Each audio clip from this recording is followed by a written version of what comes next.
BFM Patrimoine, l'émission 100% placement sur BFM Business. On accueille à présent Jonathan Diver. Bonjour Jonathan. Bonjour Cédric. Merci d'être avec nous pour meilleurgf.com. On part en forêt.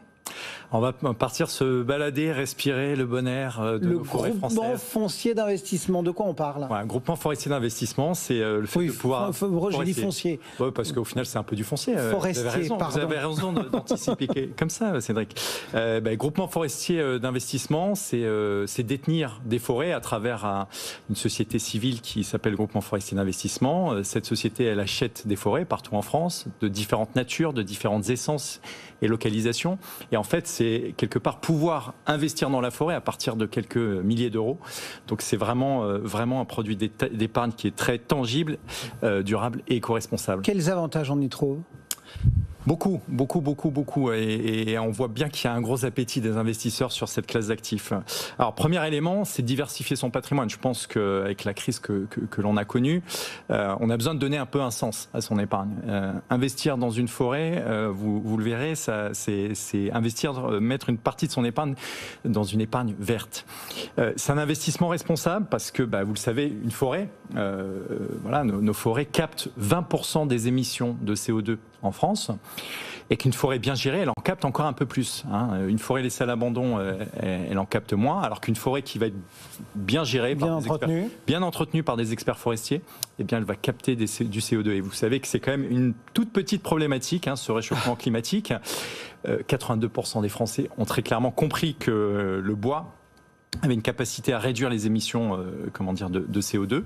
Et puis après, dernier élément, et ça c'est un élément un peu citoyen, c'est qu'aujourd'hui, la filière bois, c'est 440 000 emplois. 440 000 emplois, c'est plus que l'industrie automobile. Et ce matin, j'étais sur le site du Pôle emploi, il y a 82 000 emplois qui sont accessibles aujourd'hui. C'était ce matin, c'était il n'y a pas plus tard que 20 minutes. Il y a 82 000 emplois dans la filière bois. Donc on voit bien que c'est un secteur qui est d'avenir, même si ça fait des millénaires que ça existe, mais c'est un secteur d'avenir. Et c'est très intéressant parce qu'on peut soutenir, bien évidemment, l'emploi local en investissant dans les groupements forestiers d'investissement. Bon, ça c'est l'or vert, quoi. Juste, il y a un aspect fiscal quand même ou pas? Parce que quand on parle investissement, souvent en France, on veut savoir ce qu'il en est de la fiscalité. Ah oui, on aime bien défiscaliser et optimiser sa fiscalité. Alors, il y a deux façons de défiscaliser avec les groupements forestiers d'investissement, sachant que c'est pas notre recommandation, elle est surtout sur le sous-jacent, elle n'est pas sur l'aspect fiscal. Néanmoins, il faut en parler. Quand vous investissez 10 000 euros, vous avez 25% de réduction d'impôt sur le bas de ligne. Donc, tout ça est bien évidemment encadré par le plafond des niches fiscales, 25% donc sur l'investissement. Et puis après, il y a un autre avantage, c'est sur la transmission. Alors là, sur la transmission, c'est vraiment intéressant. C'est 75% d'abattement sur la valeur des forêts qui sont détenues par le groupement forestier d'investissement. Alors, on a fait un petit exercice, Cédric, pour que vous ayez un petit peu le chiffre en tête. 100 000 euros de groupe, vous détenez 100 000 euros de groupement forestier d'investissement. Sur ces 100 000 euros, il y en a 90% qui sont des forêts à l'intérieur et 10% qui sont de la trésorerie. Vous êtes dans une hypothèse de taux de droit de succession de 30%.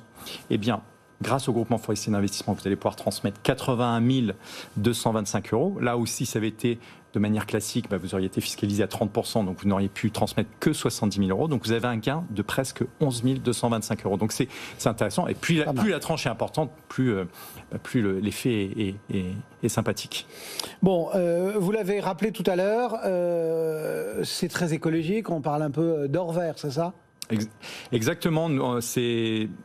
C'est un or vert et c'est un or, je pense, un peu sociétal. C'est-à-dire que, alors c'est pas un conseil que je donne d'investir tout son argent dans les groupements forestiers, mais d'y placer une partie de son épargne, c'est plus qu'important. Et dire à ses enfants et petits-enfants, papa ou grand-père détient des morceaux de forêt en France qui sont bien entretenus, qui gèrent quelque part peut-être un peu mieux les forêts, qui participent à tout un écosystème, c'est important. Aujourd'hui, il y a quand même presque 10 000 Français qui ont investi dans les groupements forestiers d'investissement. Ouais. Donc c'est tout petit. Et ça montre bien qu'il y a quand même un boulevard sur ce produit d'épargne, mais il faut y aller progressivement, parce qu'aujourd'hui, il y a beaucoup d'investissements. Aujourd'hui, quels sont les débouchés? Parce qu'on voit, et on va y revenir, mais il y a une flambée du prix du bois. Hein. Il a pris 25% en un an. Parce que tout le monde veut du bois de plus en plus. Alors, Quels sont les débouchés aujourd'hui? Alors, les débouchés, il y a trois grands débouchés. Débouchés bois d'œuvre, donc pour tout ce qui est sciage, plaquage, construction. Le bois d'industrie. Vous imaginez les poteaux de lignes électriques ou téléphoniques. Le bois énergie. Ce qu'il faut savoir, c'est qu'en France, on est très adepte du bois énergie, de se chauffer au bois. Donc, on voit qu'il y a vraiment très clairement beaucoup de débouchés, le papier, le parquet. Donc, des débouchés, il y en a vraiment à tous les niveaux. Il y a beaucoup de demandes aujourd'hui parce qu'il y a de plus en plus de promoteurs qui se lancent sur la construction de bâtiments en bois. Parce que également, il y a eu une demande extrêmement importante des États-Unis sur la consommation de bois, qui a fait flamber le prix du bois en France. Voilà, à tel point qu'on peut presque plus s'approvisionner en France en bois. Est-ce que justement cet effet Covid, je rappelle, 25% d'augmentation pour le prix du bois en un an, est-ce que ça va avoir un impact sur les GFI, sur les groupements forestiers d'investissement? Ce qu'on peut se dire, c'est que clairement, il y a une grande sensibilisation qui a été faite au cours des 12 derniers mois.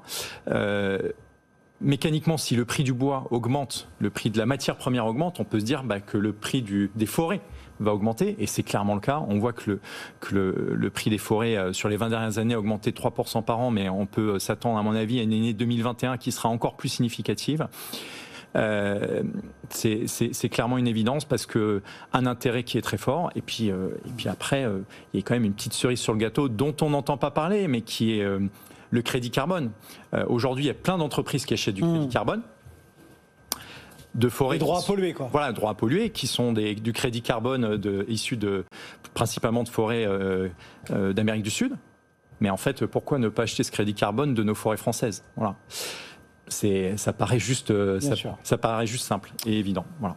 Merci beaucoup d'être venu nous parler à nouveau de ces groupements forestiers d'investissement meilleurgf.com et Jonathan Diver. Merci et à bientôt. À bientôt aussi.